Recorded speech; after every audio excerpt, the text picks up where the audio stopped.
ترتیب نزول قرآن اور ترتیب قرآن کو اگر دیکھیں گے تو بہت چیزیں آپ کے سامنے آئیں گی. ایک طرف سورہ صف، ادھر سورہ منافقون، درمیان میں کیا ہے؟ سورہ جمعہ. 7 دن میں ایک دفعہ آتا ہے نا. ہم جمع ہوتے کہ نہیں ہوتے نماز جمعہ کے لیے؟ کپڑے بدلتے ہیں، جمعہ کی نماز پڑھنا ہے، جمعہ کی نماز پڑھنا ہے، پڑھتے ہیں. یہ کیا چیز ہے؟ یہ کیوں جمع کر رہا ہے؟ کیا کبھی ہم نے سوچا ہے؟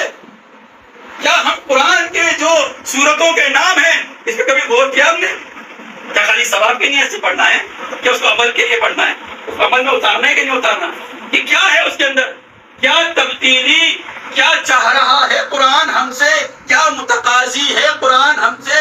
کیا قرآن مجید فرقان حمید کو صرف ہم اپنی جو ہے نا ثواب کے لیے پڑھے اور رکھ دے رہے کو اوپر جگہ پر؟ قرآن ہمارے سے متقاضی ہے، اندر کی تبدیلی چاہتا ہے.